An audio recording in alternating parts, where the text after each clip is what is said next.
Well, I gotta pull the Suburban out to put the Nissan in here, so while I'm moving it, might as well move it back just a little bit and go under. See what it's like underneath.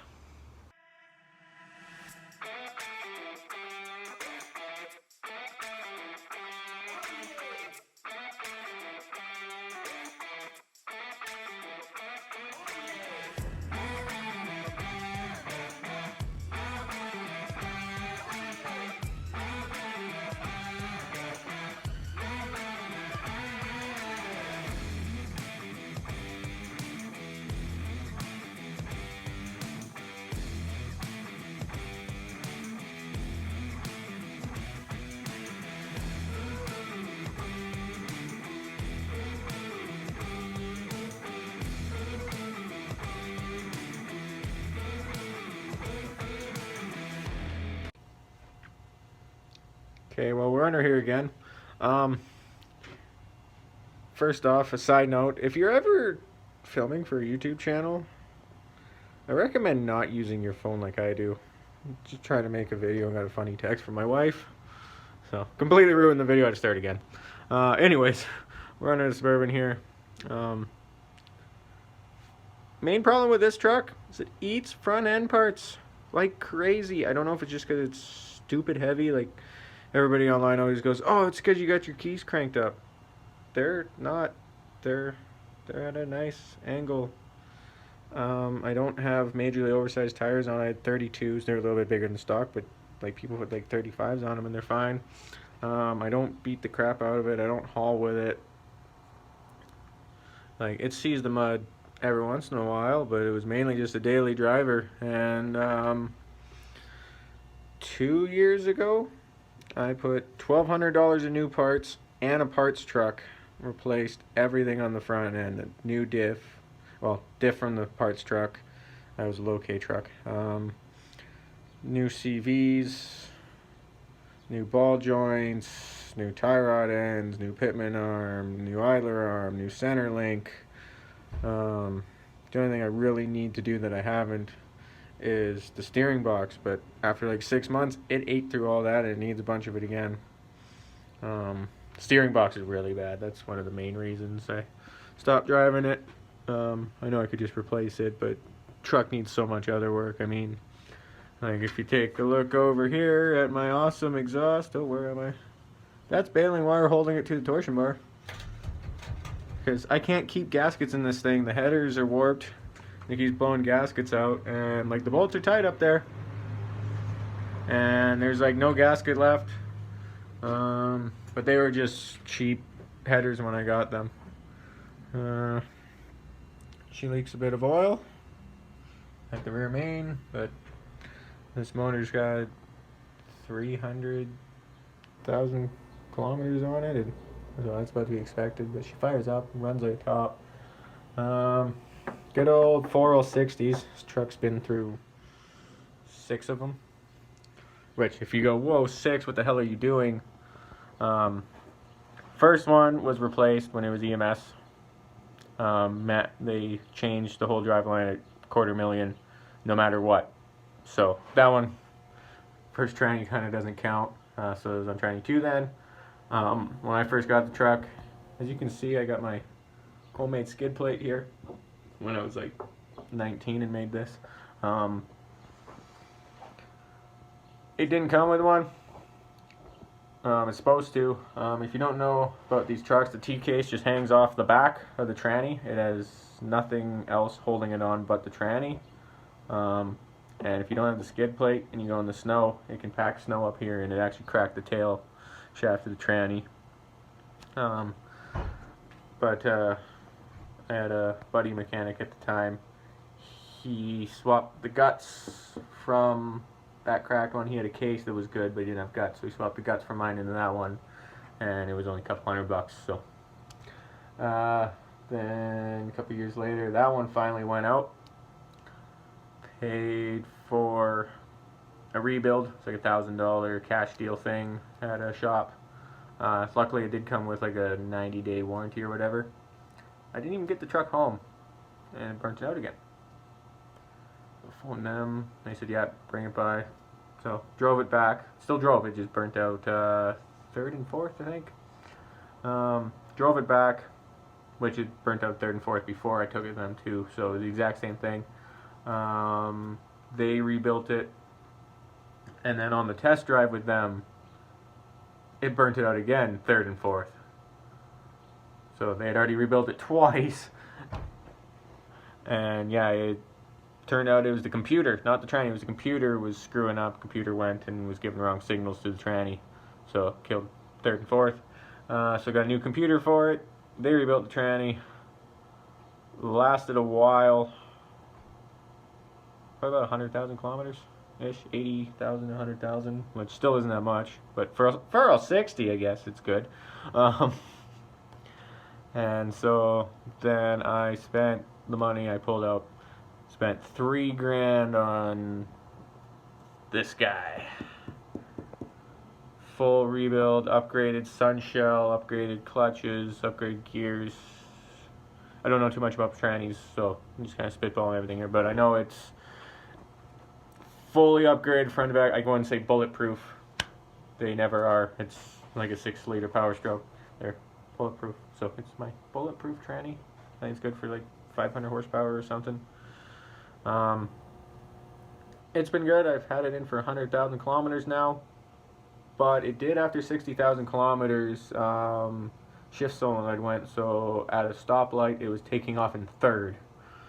So swapped the solenoids and it was fine. It does it every once in a while. It wants to take off in third, but other than that it's okay. Now I know there's upgrades. I could do a 4L80, turbo 400, all that stuff, but the problem with this is it's a 1-year only tranny. So I can't swap to a newer one or an older one. It has to be a 95, and the 4L80 swap was a little more than what I wanted to do at the time. So I just rebuilt this one. Might sell this one to a buddy. He's got a 95 Chevy, and tranny's kind of in that, so I might sell him this one. And he's having 4-wheel drive problems, so I might sell him kind of all the 4-wheel drive stuff out of this, maybe. And 4-wheel drive doesn't work in his truck. And we're not going to need any of this with the way the Suburban's going. Got that new engine that the wife's rebuilding for it. It's got Vortec heads. I'm going to put a carb on it, so we won't need the computer, which means we can put a turbo 400 in it. And actually this morning I might have worked out a deal for a rebuilt low kilometer turbo 400, and I've got a 208 transfer case to put on that, which turns it to a passenger drop, and I can put that over to one of my Chevy diffs. So I'll actually swap this thing.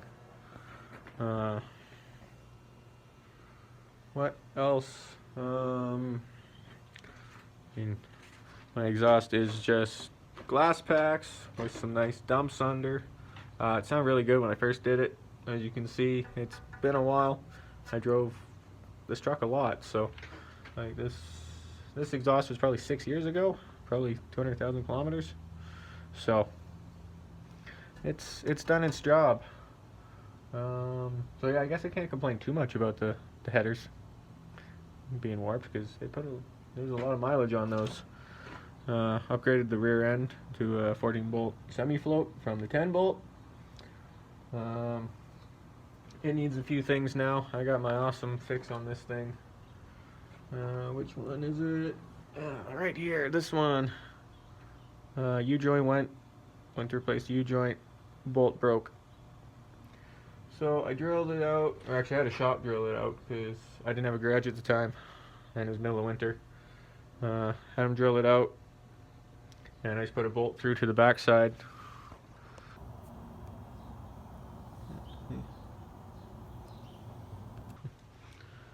The mechanic, it was kind of funny, he was really leery. He refused to actually put the bolt in.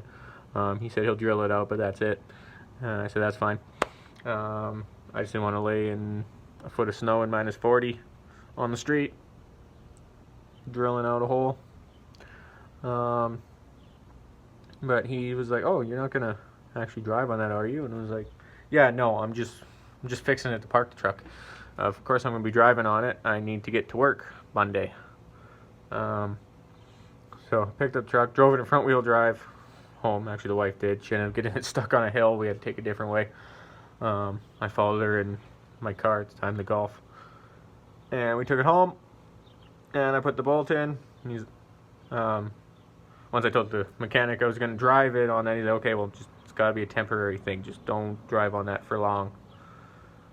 That was 3 years ago, and it's still there, still going strong. I put a grade 8 bolt in, don't worry. It actually surprisingly doesn't vibrate or anything. But yeah, other than that, this diff is pretty good. I'll probably try to sell it, along with a bunch of other things under here, when we start pulling it apart.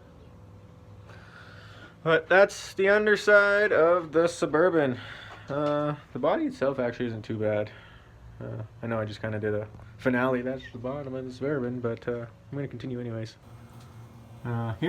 Here's the main spot that's bad. It's a little bit of rust here. These are typical on your GMT 400s. Always check that spot when buying one.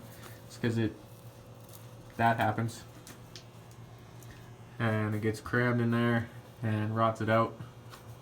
So the other side is doing it a little bit, but not too much. So when I saw the axle swap it, my leaf spring shackles should kind of be here anyway, so I might just kind of cut all this out a little bit, try to clean it out, plate it in, strengthen it a little bit, and I'll make some kind of brackets.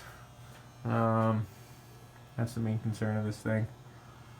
Other than that,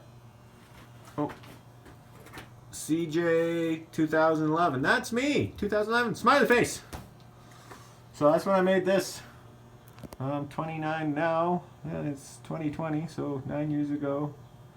Yeah, it would have been 20. Okay. It was just scrap. There was torch cut out at work. Like, I didn't do any of this. This was just scrap. All I did was weld them together, bend them over. I might have bent them over first. I'm not sure. Actually, looks like I did them together, just the way the bend is. Bent it over in a vise, and then drilled some holes through, bolted it on. It actually does pretty good. Protects the tranny a little bit. All the transfer case. And it does rattle sometimes, but I'll probably do something better when we SAS, especially since transfer case will be over here now and all this stuff. So might make something better. Here's my awesome fix for the exhaust. Got the aluminum skid plate. That's what I love about this truck. Everything's skid plated and everything's tucked up in the frame. Everybody always complains that the frames on these hang down low, and they're not wrong. The frames do hang down low, but I actually like that because everything's up. So if you do hang up, it's on the frame. Everybody's always, oh, the frames are too low, I get hung up on the frames, blah blah blah. Well, I'd rather get hung up on the frame than my transfer case. Just saying. So, the rockers aren't actually too bad, and the floors aren't actually too bad either compared to the outside of the truck. Like, you'd think going under here that everything would be really bad, but it's actually not. I am worried about the floor on this side, on the inside of the truck, because the window does leak. So when I pull the carpet up, I'm kind of worried. Yeah, this rocker is getting a little bit of rust, but it's not too bad actually. So that's the underside of the Suburban. Hope you enjoyed it. I'm getting really antsy about working on this thing. I really want to do it. I'm really getting excited. Still haven't even touched the dually, so I really got to get that going first. I just not motivated on that truck as much as I want it on the road. I'm just, I've never broken an engine before, and I can't afford for the cam to screw up in that thing. And with the Beaumont not starting, I'm worried about trying to start the dually, to be honest. So probably have a few friends come over and help me. See if Mike can come, maybe, or get a couple people here. Say, hey, you want to help me break this thing in? Double check everything first with me. Drop the distributor in properly. Get everything going. Make sure it's going to run. And then help me break it in, because I've never broken in a cam before, and I'm super freaking nervous. And if it fails, I don't have a backup. So, but I guess I should just dive in, do it. So, probably the next couple of videos we'll be working on that.